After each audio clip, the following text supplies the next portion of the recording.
I'm here with Elysia Tse, our Asia Pac Head of Research and Strategy. Elysia, we've just released our latest LaSalle Macro Quarterly. The LMQ is addressing two big topics that you're getting a lot of questions about that relate to macro in the Asia Pacific region. What are those two questions and why are people asking them?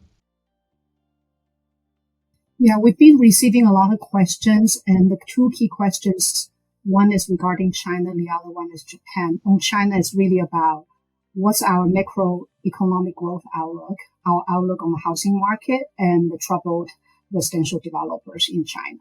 The question on Japan is mostly related to the direction of the BOJ's monetary policy.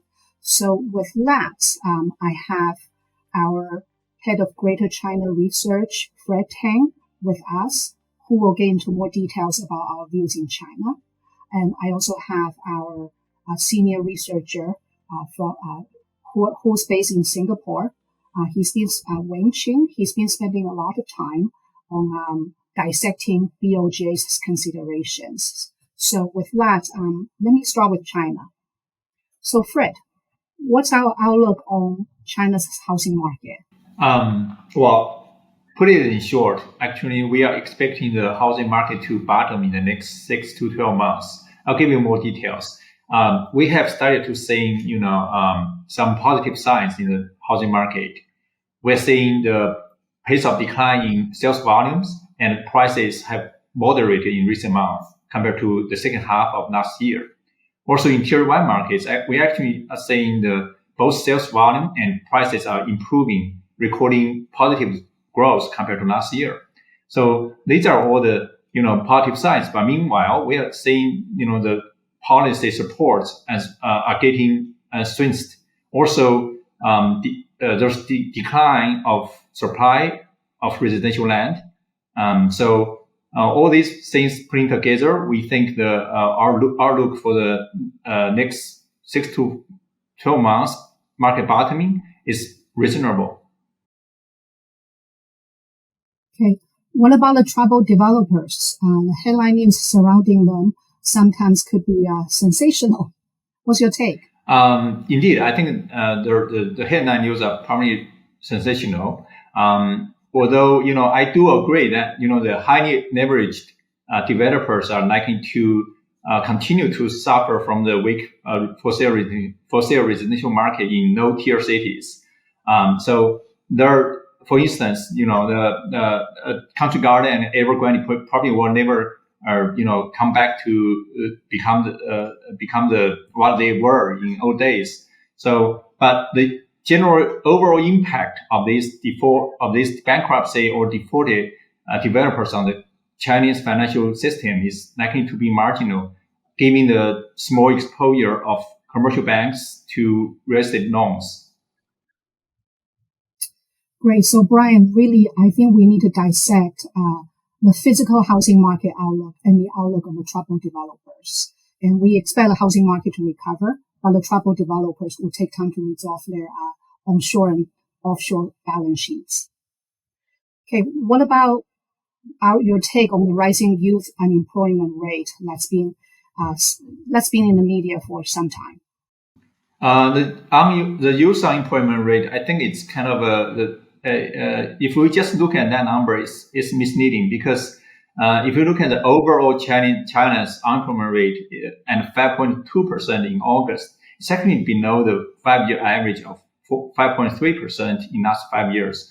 And also the unemployment rate for the older labor force aged between 25 to 59 years old is at a historical record low, only 4.1% in August. So we cannot just only look at the youth unemployment rate. Okay, so what you're saying is really that high youth unemployment rate will have very limited impact on domestic consumptions in China. Yeah. Okay. Last question on China. Are you worried about deflationary environment in China? No, I'm not worried about it. I think that's something we probably need to keep watching, but I'm not worry about it now, because if you look at the core inflation in China, it's still very positive at 0.8% in August. And also the trend is going up for the core inflation. So the main reason for the negative overall inflation in last couple of months is mainly because of the fluctuation in food and energy prices. So because in last year during lockdowns, those prices are quite high. But in this year, as the impact of these post-lockdown effects fade, and also the Chinese economy gradually recovers, we expect the overall inflation to gradually improve. Okay, so we are expecting the inflation environment to gradually coming back as the economy. Yeah. So with that, let me move on to Japan. Wayne, is the BOJ under the pressure to change the policy to tackle the currently above target inflation in Japan? I think that's been in the news for a few months now. But in our view, there's still a lot of uncertainties about it, and we think there's a few key considerations the BOJ needs to dissect and evaluate before to prevent any premature exit on the YCC. One is whether the inflation target, 2% inflation target, can be achieved in a sustainable and stable manner. And a key indicator to look for is the wage growth. Wage growth is a key component of the inflation, and it has been increased this year. And but there are still uncertainties whether this increase in wage growth is sustainable. I think a key event to look for is the next year's spring wage negotiation.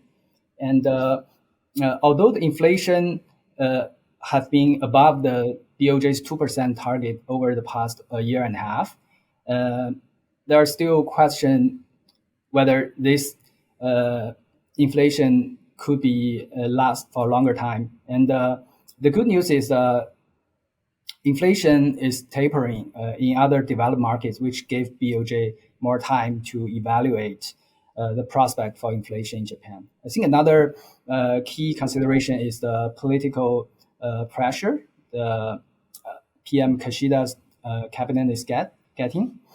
And since the inflation in Japan has been outpacing wage growth, PM Kishida has a lot of pressure on his approval ratings. And there's a strong political impetus for the Kishida cabinet to ensure that wage growth consistently exceed the inflation rate.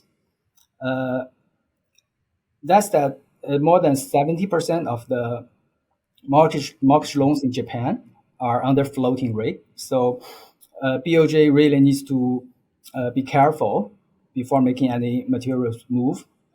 Otherwise, it will cause derail of the Japan economic recovery or disrupt the capital markets. Okay. So really the punchline here is the BOJ would like to avoid premature tightening of the monetary policy in Japan.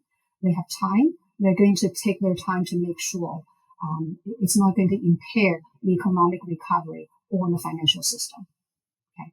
So Wayne, what's your outlook on the interest rate environments going forward, both on the long end of the curve and the short end of the curve? Yeah, we think the magnitude of the move will be quite different between the long end and short end. For the short end, as I mentioned, there are more than 70% of mortgage loans under floating rate, which makes the short end interest rate likely to be stable. And if we look at the forward market implied yields, the 3 months Treasury bills are likely to have some increase, but it's likely to still below 0.2% over the next 2 years, which are indicating the borrowing rate for real estate could be still low. Well, if we look at the long end of the curve, we expect some increase in the 10-year JGB yield, and the forward market indicate that this yield could be reaching 1.1%, around 1.1% over the next 2 years, which putting expansionary pressures on the real estate cap rate, I think, which is a risk that investors should look out for. But if we compare in the regional context and among asset classes, this increase is still relatively small, and which does not likely to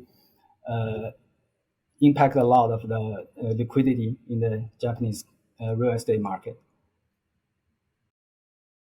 Great, thanks, Wayne. So, Brian, what we're expecting for Japan is for the country to remain still the largest and most liquid institutional real estate market for Asia Pac for all the reasons that Wayne just mentioned.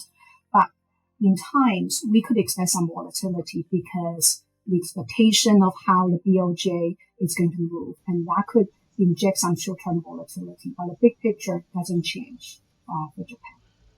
Well, thanks, Elysia, Fred, and Wayne. It's been really helpful to sort of dig behind the headlines here on these big macro questions in Asia Pac and really get to, more of the facts and the details behind them. If the viewer wants to read more and go more in depth to our analysis, the briefing note, the ISA briefing that accompanies this quarter's LaSalle Macro Quarterly, written by Elysia, Fred, and Wayne, and would be a way to dig into that analysis even more deeply. So thanks everyone for joining. Thank you all. Thank you. Thank you.